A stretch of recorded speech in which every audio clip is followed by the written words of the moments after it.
Welcome to your donut, you eat it. I'm your host, Sean.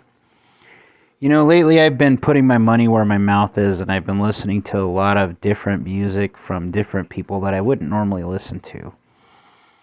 And in my weird travels, especially being a huge fan of Rick and Morty, which I've talked about at infinitum, and I know it's an old show. It dates back to 2007, I think, but I love it, and it's my guilty pleasure to watch it on hours on end just because I really like it.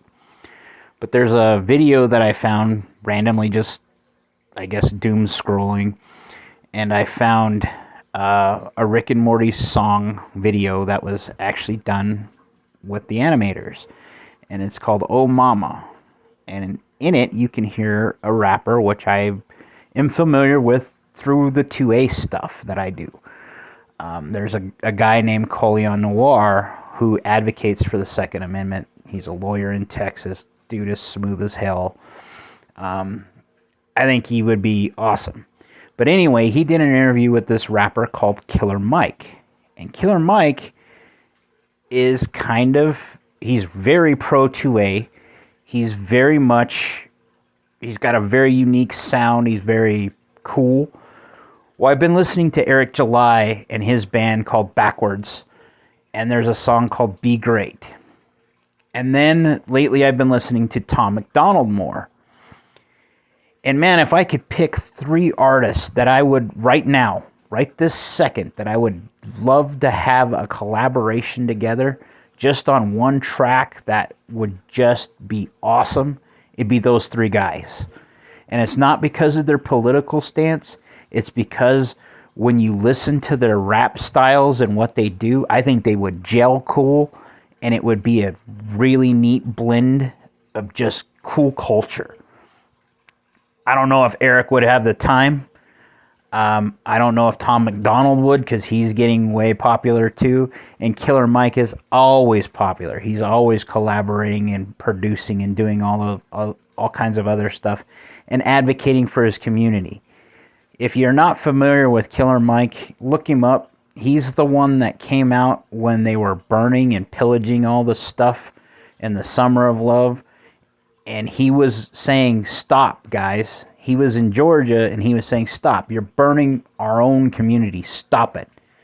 I don't agree with what happened with the guy that was strangled out by Chauvin or whatever the hell his name is. He doesn't agree with it. He says, we'll address this another way, but this is not the way. He was calling for peace. But Killer Mike was also talking about how it was his right to defend himself. So whether we agree 100% on politics or something else, I would love to see that collaboration, because I think their styles would be epic to mesh in one track. Especially when you hear Eric on his track, the reason why I always end every podcast with Be Great is about 2 minutes into that to that song, he breaks down some of his own stuff about his life and how he's done stuff and how you may recognize him. That type of rap style that he has in a lot of his other tracks would mesh with Killer Mike. In fact, when I first heard Killer Mike, I mistaked it for Eric for a second. And then hearing some of Tom McDonald's older stuff, that, once you get into the weeds of finding stuff that you like, that you didn't know you liked, you start hearing some of his stuff. I think it would be a killer collab, and it would be neat. The other thing I thought of that would be so hilarious, because they're calling him a grifter. And he's not, because he's building a comic book empire now. He collaborates all the time with the News and Why It Matters on the Blaze TV. And if you watch that, that's cool. There's a lady on there named Sarah Gonzalez. And there's a host of people she rotates through there. Eric's one of them. That's how I first was introduced to Eric July. I thought, wouldn't it be cool, since he's doing those comic book cards now for his characters, if they would make cards for that cast of people, and then have Tim do that too, Timcast and all those guys, the podcasts that I like that are kind of really cool, because it would be cool for culture, it'd be cool for counterculture, and it'd be really cool if George Alexopoulos got involved too and made some of that stuff too. If you don't know who he is, check him out on Twitter. He does a lot of cool cartoon style art, but I would say comic book style art more so. Dude is epic, badass artist. I see a lot of potential nowadays where we've democratized 100% of the internet in one way. For makers, creators, commentators, artists, now's the time you can make your way without having to go through all the hoops of what used to be the man. Used to be, if you wanted to be some bad A actor, you had to go through Hollywood. Now you don't. If you're bad A at doing that, you could sit there, produce stuff, put it on one of the distributors, and see how it takes off. If you're a writer, you can self-publish now without ever going through all that stuff and have it available in Amazon store. You can self-promote. I'm inspired by what Eric July did with the Rippaverse and that comic book stuff.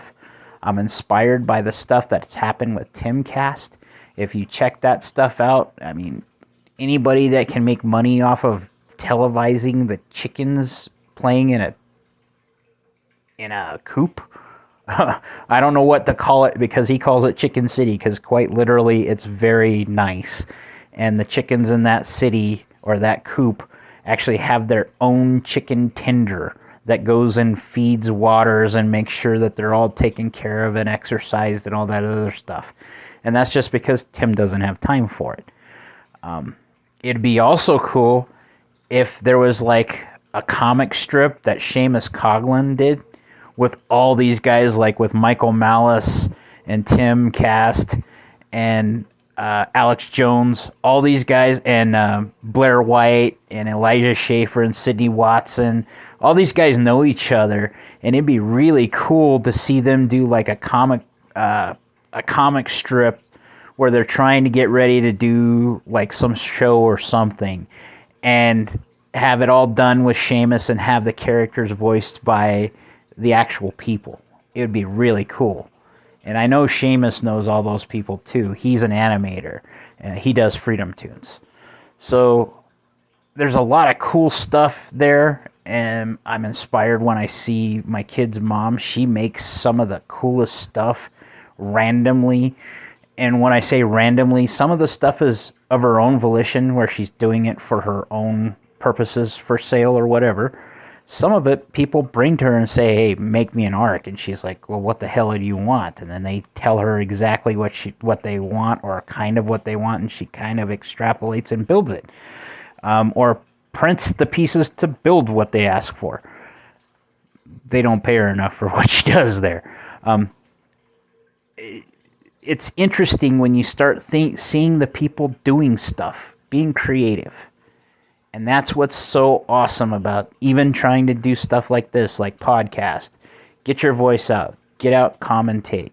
Get out and talk about what you think is important.